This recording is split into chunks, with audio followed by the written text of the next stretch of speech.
السلام عليكم. بخصوص تطبيق سنتات شباب مثل ما تعرفون التطبيق صار له 4 أيام متوقف في انتظار التحديث. واليوم نزل التحديث.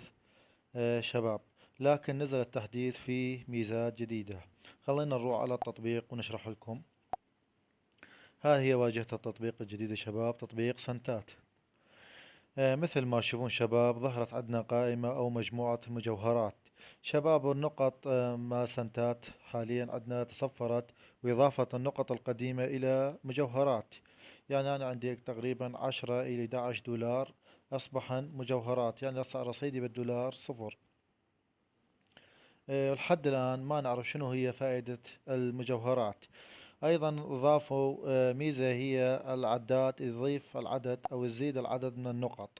مثل ما تشوفون شباب، عندك يانا 100 نقطة من سنتات إلى 500 نقطة من سنتات. نضغط على الزائد من 100 نقطة من سنتات. مثل ما تشوفون شباب، عندك يانا اسم العداد البرونزي. مثل ما تشوف تشتري هذا ب5000 نقطة، ننطي شراء، يقول لك الرصيد غير كافي. يعني رصيدنا غير كافي وصفر. اليوميا نحصل 500 نقطة من هاي الخطة، نضغط عليها. لازم نشتريها ب23 ألف. مثل ما تشوفون العداد الذهبي. ننطي شراء، أيضا يقول لك الرصيد غير كافي. عندك يانا جوا التحصيل اليومي من المجوهرات من 100 إلى 500 أيضا. نفس أول 100 العداد الاعتيادي تشتريه ب5000 نقطة. أنا اشترى يمي. مثل ما تشوفون أصبح التحصيل اليومي 600 من المجوهرات من العداد. يعني أنتم عندكم هسه هنا 400، إذا اشتريته أصبح مثلا 100، يصير 500 إلى 600. بس لحد الآن ما نعرف شنو هي الفائدة من المجوهرات. عندك هنا التحصيل اليومي من النقط سنتات صفر. مثل ما تشوفون هسه عندي المشتغل أعداد مال المجوهرات، تضغط عليها يظهر يمك الرصيد اليوم من النقط متوقف حاليا. راح ننتظر إلى 24 ساعة من يخلص العد. نظهر تشوف يظهر عندنا نقط من سنتات، يعني يضاف عندنا 300 نقطة.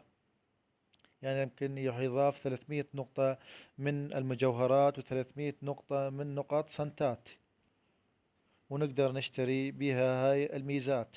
ما نعرف ايش قد تطول هاي الخطة الأولى من 100 نقطة من سنتات. إذا اشتريناها ب5000، ما أعرف تطول شهر أو أكثر أو دائمية. أضافوا أيضا ميزة التحويل. مثل ما تشوفون شباب، عندك يانا ميزة المجوهرات، تضغط عليها. أنا فكرت قلت نقدر نحول المجوهرات إلى سنتات، بس مثل ما تشوفون راح نحول. ينطي يقولك رصيد غير كافي، فقط العكس، يعني تحول النقط إلى مجوهرات. أيضا خاصية الصديق موجودة، تقدر تنطي الصديق مجوهرات أو نقط. وعندك كاش على زين كاش السحب. بس مثل ما تعرفون نقطنا أصبحت صفر لأن تحولت إلى مجوهرات. راح ننتظر إن شاء الله خلال 24 ساعة ننزل فيديو ثاني حتى نفتهم ما فائدة المجوهرات. وضافوا أيضا ميزة البريد الإلكتروني.